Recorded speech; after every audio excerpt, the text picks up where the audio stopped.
ৰাজনীতিত নজিৰবিহীন ঘটনা সমষ্টি মন্দিয়া ৰাজনীতিৰ আকৰ্ষণ পুৰণা বাঘবৰৰ চেঙাৰ চৰাঞ্চল বিধায়ক শ্বেৰমান আলী আহমেদে মন্দিয়া আৰু চেঙাৰ আব্দুল খালেক হাফিজ ৰফিকুল ইছলাম আৰু আশ্ৰাফুল হুছেইনৰ দৰে বগা নেতাৰ ভেটিত কঁপনি তুলিছে। পুৰণা বাঘবৰ তথা বৰ্তমান চেঙা সমষ্টিৰ দক্ষিণ পাৰত মন্দিয়া সমষ্টিৰ একাংশ ভোটাৰ ৰাইজে বিধায়ক শ্বেৰমান আলী আহমেদৰ আহ্বানৰ প্ৰতি সঁহাৰি জনাই দক্ষিণ পাৰৰ চৰাঞ্চলৰ বিভিন্ন অঞ্চল পৰিদৰ্শন কৰি বিধায়ক শ্বেৰমান আলী আহমেদে বিগত ৩টা কাৰ্যকালৰ সমষ্টিত কৰা উন্নয়ন কামৰ পৰ্যবেক্ষণ কৰে।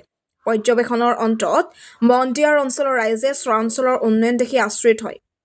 চৰত আহিলে এতিয়া যেন চৰ নালাগে, টাউনৰ নিচিনা লাগে বুলি মন্তব্য কৰে।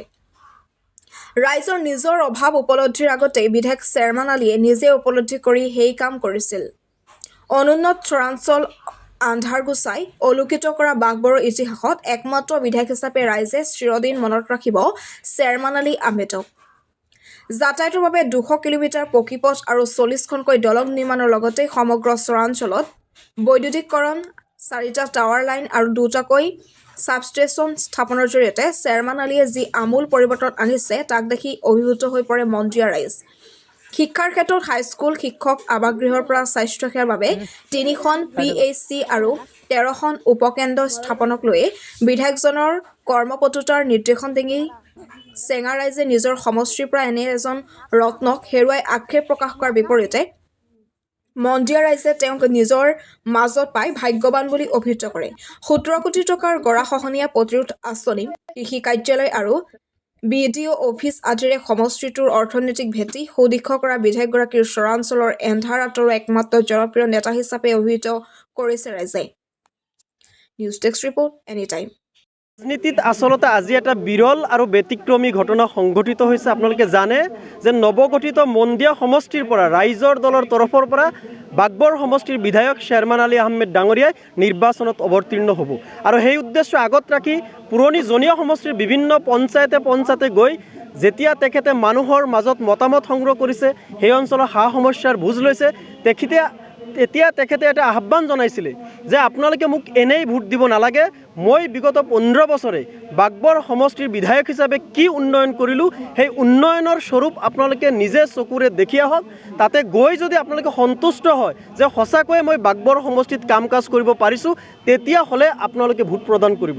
আৰু তেখেতৰ আহ্বানৰ প্ৰতি সঁহাৰি জনাই আমাৰ পুৰণি জনীয় সমষ্টিৰ পৰা আজি প্ৰায় 150 জনীয়া এটা ডাঙৰ দল আহি আমি এই চৰাঞ্চলৰ পৰিভ্ৰমণ কৰিলোঁ আৰু ঘূৰি আমি সঁচাকৈয়ে সন্তুষ্ট। তেখেতে যিখিনি কথা কৈছিলে তাতকৈ যে আচলতে তেখেতে বহুত বেছি কাম কৰিছে। আপোনালোক সকলোৱে জানে যে বাঘবৰ সমষ্টিটো বানপানী আৰু গৰাখহনীয়াৰ কবলত ককবকাই থকা এটা সমষ্টি আছিলে।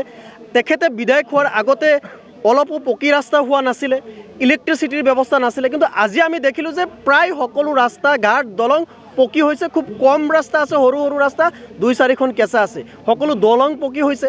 ইলেক্ট্ৰিচিটিৰ কোনো সমস্যা নাই, 3টাকৈ ছাবষ্টেচন হৈছে, হেল্থ ছাব চেণ্টাৰ হৈছে, শিক্ষানুষ্ঠানৰ যিবিলাক আন্তঃগাঁথনিৰ সমস্যা আছে সেইবিলাক হৈছে। এতিয়া 24/7 কাৰেণ্টৰ ব্যৱস্থা কৰিছে। সঁচাকৈ বিগত 15টা বছৰে বিধায়ক শ্বেৰমান আলী আহমেদ ডাঙৰীয়াই বাঘবৰ সমষ্টিত আচলতে বৈপ্লৱিক পৰিৱৰ্তন কৰিবলৈ সক্ষম হৈছে।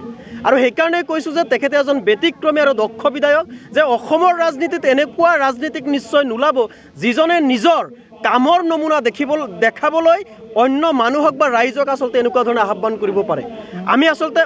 আমি সৌভাগ্যৱান বুলি বিবেচিত হৈছোঁ যে আমাৰ ৰাইজৰ দলৰ তৰফৰ পৰা তেখেতৰ দৰে এজন দক্ষ বিধায়ক আমি পাইছোঁ। আৰু সেইকাৰণে সকলোৱে কৈছে এইবাৰ দলমত হিচাপে নহয়, মন্দিয়া সমষ্টিৰ সৰ্বাংগীন উন্নয়নৰ কাৰণে শ্বেৰমান আলী আহমেদ ডাঙৰীয়াক তেওঁলোকে বিপুল ভোটত জয়লাভ কৰাব।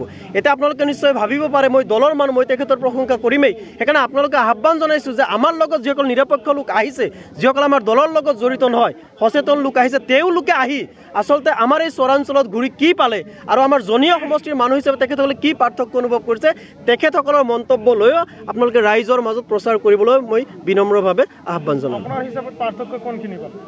পাৰ্থক্য হ'ল, চাওক, মই ক'লোঁ যে বাঘবৰ সমষ্টিটো ভাৰতবৰ্ষৰ ভিতৰত বানপানী আৰু গৰাখহনীয়াৰ হোৱা আটাইতকৈ ডাঙৰ সমস্যা। তেখেতে বিধায়ক হোৱাৰ আগতে পকী ৰাস্তা নাছিলে, ইলেক্ট্ৰিচিটি নাছিলে, অথচ আমাৰ জনীয় সমষ্টিৰ তুলনামূলকভাৱে যথেষ্ট উন্নত আছিলে। তাত সেই সমস্যাবিলাক নাই। বানপানী আৰু গৰাখহনীয়া সমস্যা ইমান ডাঙৰ সমস্যা নহয়। বাগবৰ সমষ্টি মূলতঃ চৰাঞ্চললৈ গঠিত হৈছে, কিন্তু আমাৰ জনীয় সমষ্টিৰ মাত্ৰ 15% লোক অঞ্চলহে চৰাঞ্চল।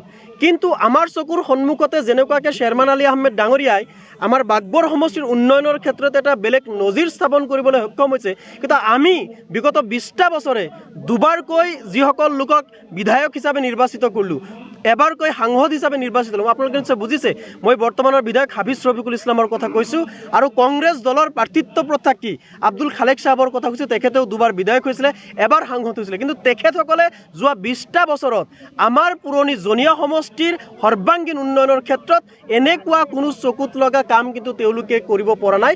আজিৰ তাৰিখত বাগবৰ সমষ্টিৰ লগত তুলনা কৰিলে জনীয়া সমষ্টিটো এতিয়াও বহু ক্ষেত্ৰত পিছ পৰি আছে। বিশেষকৈ ৰাস্তা ঘাট দলং আমাৰ এতিয়াও বহু ক্ষেত্ৰত জৰাজীৰ্ণ হৈ আছে। সেই ক্ষেত্ৰত আমি যথেষ্ট পাৰ্থক্য আমি পাইছোঁ।